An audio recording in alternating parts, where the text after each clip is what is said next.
Welcome to the show Qazi Ikram Bashir official में खुश आमदेद।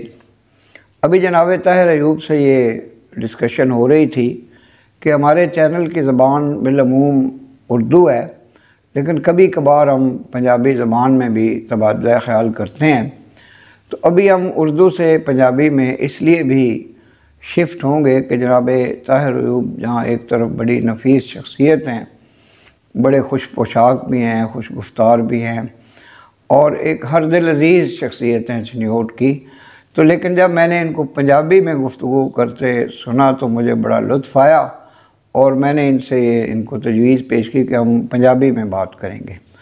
तो अब उर्दू से हम पंजाबी पे शिफ्ट हो रहे हैं। तो इसमें चूँकि ज़बान जो है ना हमारे सूफिया की भी ज़बान है, पंजाबी जो है हमारे असलाफ़ की भी ज़बान है। तो ये जनाब ताहिर अयूब साहब माशाअल्लाह जिहड़ा तुहाडा पहला इंटरव्यू है उनका बड़ा अच्छा फीडबैक आया, खसूसन लाहौर, सियालकोट, गुजरांवाला, फैसलाबाद, कराची, इस्लामाबाद, दूसरे शहरों तो दोस्तों ने व्हाट्सएप ते भी ते बड़ा ही अच्छा टैलीफोन ते भी फीडबैक दिता है कि बहुत अच्छा इन्हां दा इंटरव्यू का एक सिलसिला सी। ते जिहड़े मसाइल हैं ताजरां दे वो मज़ीद इन्हां दे नाल डिस्कस किए जान। पाकिस्तान की मौजूदा माशी सूरत हाल और ताजरां दा जिहड़ा किरदार है और जिस तरह उन्होंने मसाइल हैं उन्होंने दे हल दे वास्ते जिहड़ी तुहाडी जिद्दोजहद है उहदे ते तुसीं कुछ इज़हारे ख्याल करना है और हुकूमत नूं भी कुछ तजावीज़ पेश करनी हैं कि किस तरह सूरत हाल नूं बेहतर बनाया जा सकता है। ये तो पहला साडा सवाल है। तो असी नालों नाल भी जनाब नाल तुहाडी ज़ाती ज़िंदगी के हवाले नाल, तुहाडी सैरो सियाहत के हवाले नाल, तुहाडे फैमिली बैकग्राउंड, तुहाडी जिहड़ी आला तरबियत है उसके हवाले नाल भी गलबात करांगे। जिहड़ा पहला सवाल है वो ताजरां दे हवाले दे नाल है कि उन्हां दे की मसाइल हैं, किस तरह हल कर रहे हो, किस तरह हुकूमत उन्हां ते कोई तवज्जो दे रही है, नहीं दे रही, क्योंकि मुल्क बड़ी एक गंभीर सूरत हाल का शिकार है माशी तौर पर। तो मैं जनाब ताहिर अयूब नाल गुजारिश करांगा कि तुसी अपने ख्यालात का इज़हार करो ताजरां दे जिहड़े मसाइल हैं उस सिलसिले च। बिस्मिल्लाहिर्रहमानिर्रहीम। सबसे पहले मैं काजी साहब का तहे दिल नाल शुक्रिया अदा करदा कि उन्होंने बहुत ही अच्छा चैनल चल रहा है जिहड़ा पूरे पाकिस्तान नहीं बल्कि इंटरनेशनल लेवल पर भी ना लोग सराहते हैं ना। बड़ा ही अच्छी चीज़ है तो बहुत अच्छा लोगों की शख्सियत नाल तुहाडी काफ़ी यानी कि ना इंटरेक्शन हो रही है।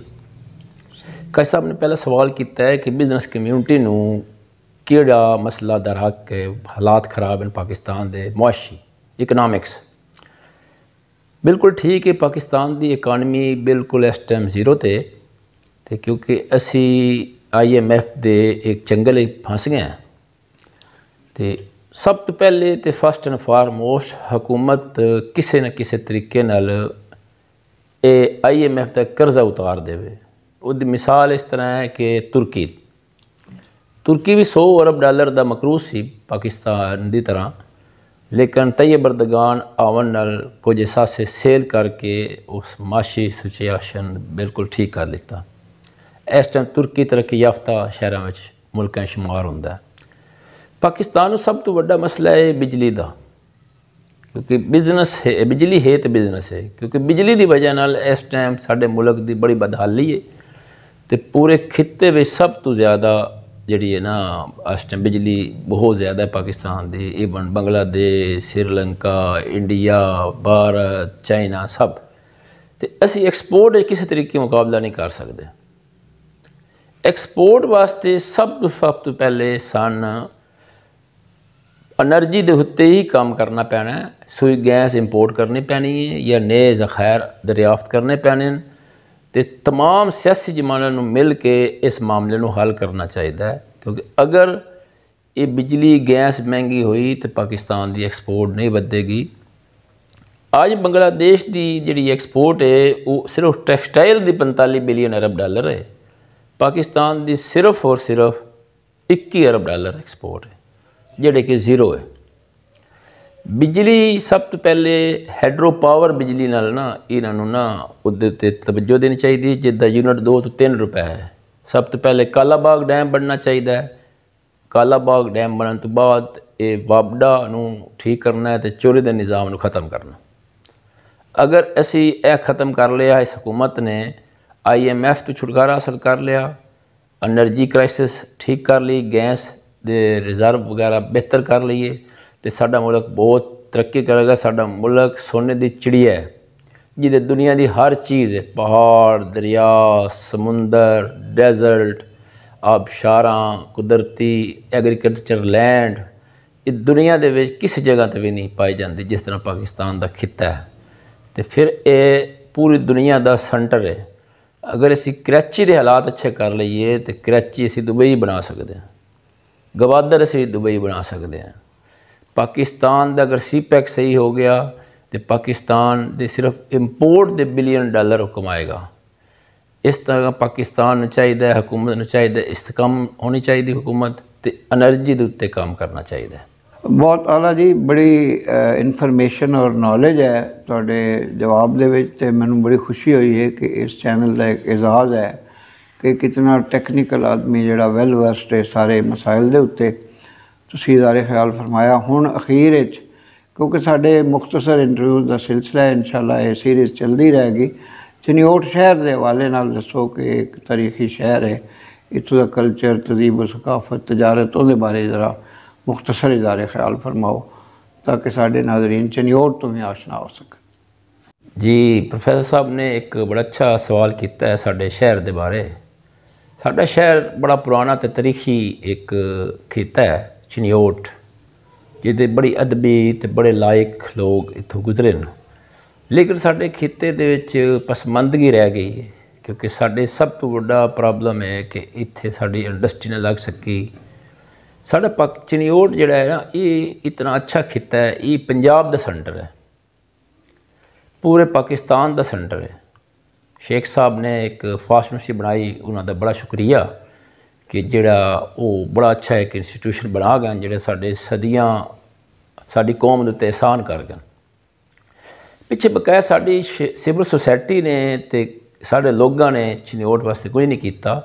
मैं सिविल सोसाइटी नूं कहंदा कि वो मिले, इत्थे बवे, इस शहर वास्ते अच्छा काम करे, इहदी सड़कां दा, सीवरेज दा, पानी दा निज़ाम बेहतर करे, इहदे अच्छे ते मॉडर्न इंस्टीट्यूशन बनावे। उस तो बाद गौरमेंट लैवल ते भी साडे कोल कोई काम नहीं होया, हर हुकूमत ने कोई काम नहीं किया। लेकिन हुण इस हुकूमत उत्ते मैनूं बड़ी तवक्को है कि इंशाअल्लाह यह हुकूमत ठीक करेगी क्योंकि पंजाब दे विच साडा बड़ा अच्छा खिता है, एग्रीकल्चर खिता है, इसकी डिवेलपमेंट करनी चाहिए। इहदे वास्ते साडे कोल ते स्कूल भी कोई नहीं, कॉलेज कोई नहीं, सब तो वड्डा साडे कोल ग्राउंड भी कोई नहीं खेलों वास्ते, जिहड़ा सब तो वड्डा मसला है। चनियोट एक डिस्ट्रिक्ट है, इनू 14-15 साल हो गए लेकिन डिस्ट्रिक्ट का दर्जा दे दिता गया लेकिन डिवेलपमेंट कुछ नहीं की गई। इस वास्ते मैं हुकूमत नूं और सारे दोस्तां नूं कोशिश करदा, सारे शेख बरादरी नूं रिक्वेस्ट करदा कि चनियोट दे तवज्जो दो कि चनियोट नूं खिता एक मॉडर्न खिता बनाया जाए। ਅਸੀਂ ਬਹੁਤ ਸ਼ੁਕਰਗੁਜ਼ਾਰ हैं जनाब ताहिर अयूब साहब ਦੇ कि उन्होंने साडे चैनल की बहुत सरपरस्ती की और ऑनर किया। ਇਹਦੇ ਨਾਲ ही मैं अपने प्रोड्यूसर जनाब मोहसिन अली हरल का भी शुक्रगुजार हाँ कि वो इस चैनल के उत्ते बड़ी मेहनत कर रहे हैं। साडी जिहड़ी बाकी टीम है, जिहड़ी रिसर्च की भी टीम है, हाफिज़ गुलाम साबर साहब हैं, उमर आरफ साहब हैं, इमरान कमर साहब हैं, तो इन्हां सारे दोस्तों ने इस चैनल के लिए हमेशा मेहनत की है और ये ग्रैजुअली इंशाअल्लाह अज़ीज़ जिहड़ा है मुख्तलिफ शहरों के विच इहदियां जड़ां मजबूत हो रही हैं। तो अखीर विच मैं दोबारा जनाब जिहड़े मोहतरम साडे दोस्त हैं ताहिर अयूब साहब उन्होंने शुक्रगुजार हाँ और नवे आने वाले जिहड़े काज़ी इकराम बशीर ऑफिशियल नूं सबसक्राइब करन, बैल आइकन नूं पुश करन। तुहाडा बहुत शुक्रिया।